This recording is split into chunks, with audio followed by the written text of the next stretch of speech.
Estamos de volta com o programa Falando Nisso, recebendo hoje o Dr. Néstor Kizilevski, do Hospital Israelita Albert Einstein. Dr. Néstor, no último bloco a gente estava conversando sobre a histerectomia e sobre a embolização, as diferenças delas. Existe um dado aqui que a histerectomia cresce 10% ao ano desde 2006. Por que isso acontece se a embolização é um método tão mais simples, mais fácil para a mulher, de mais fácil recuperação e que tem um resultado aí praticamente, talvez até melhor, né? Não tanto prejudicial?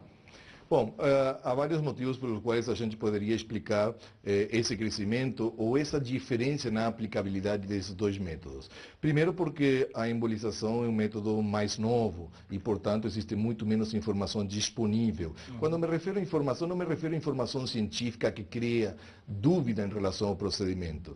Veja bem, existem muitas associações científicas no mundo todo. Uma das mais importantes é o Colégio Americano de Ginecologistas e Obstetras. E no ano de 2008 eles publicaram aquilo que chamam guidelines, que são aquelas guias, aquelas orientações que eles publicam para todos os médicos dessa especialidade. Esses guidelines se referiam especificamente às alternativas do tratamento da mulher com mioma, falando que a embolização uterina já tem demonstrado que está sustentada em nível de evidência científica A. Hoje em dia se fala em medicina baseada em evidência, ou seja, tudo aquilo que nós propomos, ele tem que ter uma sustentação científica. E a embolização uterina tem a mais alta e contundente evidência científica. Acontece também que essa informação ainda não é distribuída universalmente. Muitos colegas, muitos pacientes, eles desconhecem essa possibilidade. Por outra parte, não deixa de haver também uma pequena disputa corporativa, né? Por quê? Porque a embolização não é feita por um médico ginecologista, é feita por um especialista em radiologia intervencionista.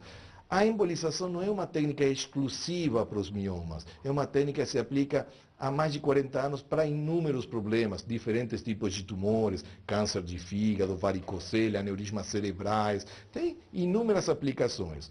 Por isso que existe um especialista apropriado, capacitado para esse tipo de procedimentos. Então, às vezes existe um pouco essa disputa corporativa, o colega ginecologista acha que vai perder o paciente, então não quer indicar, né? Isso cada vez está sendo menos, né? Porque a gente tem demonstrado que todos os colegas que indicam a embolização, eles acabam, de alguma forma, participando, né?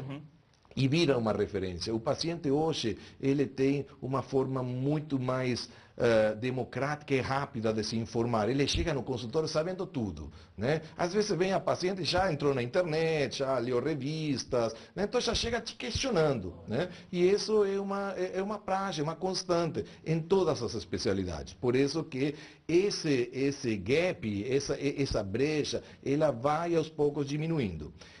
Existe também um fator econômico, a embolização, porque utiliza princípios tecnológicos modernos, acaba sendo mais caro, né? Embora é um procedimento que ele forma parte do rol de procedimentos aprovados pela ANS, e todas as operadoras, todos os planos de saúde são obrigados hoje a darem cobertura, veja bem, por exemplo, ele não tem aplicabilidade no SUS. Né? Hoje, ao nível do SUS, a embolização não está disponível. Então, as mulheres que dependem exclusivamente do sistema público de saúde, elas, infelizmente, a única alternativa que têm é perder o útero. Apesar da repercussão dele para o paciente ser mais simples, ele é mais caro. E, na verdade, assim, quando a gente fala de caro, né, a gente, quando fala em economia da saúde, nós não podemos falar de preço, nós temos que falar de valor. Né? Você tem que compreender, não é quanto que você paga por uma conta, senão quanto que isso traz de benefício e de eficácia. Né? Então, você imagina o seguinte, uma paciente faz uma cirurgia, a cirurgia é mais barata, mas esse paciente fica 30 dias sem trabalhar. Quanto custa isso para esse paciente ou para a empresa onde esse paciente é funcionário? É verdade. Enquanto que ele faz a embolização e provavelmente em menos de uma semana, 4, 5 dias depois, já está produtivo de novo, já está produzindo, você já ocupou seu cargo de trabalho. Se você perde o teu posto de trabalho, alguém tem que te substituir. Né? Então o custo envolvido acaba sendo muito maior. Sem falar na possibilidade de complicações, mas principalmente no ganho emocional, um ganho moral, Certeza. inclusive, de se tornar produtivo de uma forma mais rápida. Então, quando a gente fala de economia, de saúde, nós temos que ser bastante objetivos e tentar ver todas as variáveis que eventualmente incidem justamente no conceito de valor. Certo, doutor Néstor. A gente, se a paciente tirar o útero, ela perde as possibilidades de engravidar. Se ela fizer a embolização, ela ainda vai ter o útero, vai poder engravidar, mas ela segue com o mioma. A gravidez dela pode ser uma gravidez de risco? Olha, esse é um tema que a gente ainda está estudando, não tem uma definição. Na verdade, só para o público entender, quando a embolização começou a se utilizar, e o primeiro trabalho que saiu publicado na literatura científica foi em 1995, um pouquinho mais de 15 anos atrás. Então, assim, o desejo de querer engravidar já era um fator, uma contraindicação. Ou seja, nós não indicávamos a embolização numa mulher que manifestasse o seu desejo de engravidar. Por quê? Porque a gente desconhecia qualquer impacto que a embolização podia provocar na fertilidade. Então nós não queríamos correr o risco. Só indicávamos a embolização naquelas mulheres que eventualmente já tinham constituída toda a sua prole, sua família, não queriam mais engravidar, que já estava na fase que nós chamamos de pré-menopáusica, depois dos 45 anos. Ao longo do tempo, a gente começou a observar que mesmo algumas dessas pacientes começaram a engravidar, mesmo sem desejar. E aí começamos a observar que essas pacientes que engravidavam não tinham nenhum problema, ou seja, que a embolização não estava causando nenhum impacto negativo sobre a fertilidade. Foi aí que começamos a ampliar as indicações e começamos a tratar pacientes mais jovens. E hoje existe uma farta literatura mostrando que a embolização não provoca qualquer impacto negativo sobre a fertilidade. Portanto, o desejo de engravidar não é uma contraindicação. O que não significa, Jairo, que a gente trate mulheres inférteis, que é um outro cenário. Certo. O que nós tratamos, de novo, o que nós tratamos são mulheres que têm miomas sintomáticos. Mesmo que desejem engravidar, elas podem ser tratadas. Agora, uma mulher que está tentando engravidar, não consegue engravidar, tá certo? E descobre que é o mioma, bom, aí a gente não sabe por quê, porque nós não podemos oferecer uma coisa que não sabemos se poderemos entregar, né? Porque, de novo, a infertilidade é um problema, na maioria das vezes, multifatorial. Para responder melhor a tua pergunta ainda, aquelas mulheres que engravidam depois de ter feito a embolização, a grande maioria consegue levar a término sem nenhum problema. Existe talvez uma incidência maior em alguns problemas, né?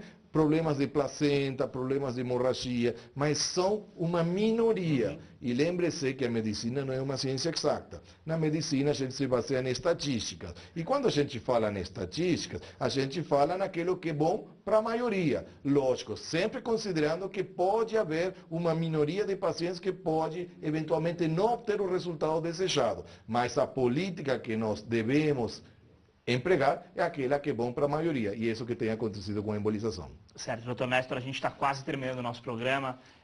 Eu queria agradecer a presença do senhor aqui, que o senhor deixasse também uma mensagem para o público do Falando Nisso. Tá, eu primeiro te agradeço o convite, foi muito bom nesse bate-papo. E eu queria dizer para você, espectadora, principalmente que está preocupado com mioma, que a primeira coisa é para você não se preocupar. Mioma é uma situação absolutamente benigna e a grande maioria de vocês talvez não precise de tratamento. Se eventualmente tiver sintomas, também não precisa ficar preocupada. Tem tempo de você obter informação, consulta, procure sempre uma segunda opinião, porque hoje a medicina oferece várias alternativas, além das convencionais e das classicamente empregadas. Tá certo, doutor, muito obrigado. Eu que agradeço. Se você quiser saber um pouco mais sobre o mioma uterino, continuar falando nisso também com o doutor Néstor Kizilevski, pode acessar o site www.webmioma.com.br. O programa Falando Nisso vai ficando por aqui. A gente volta na semana que vem. Até lá.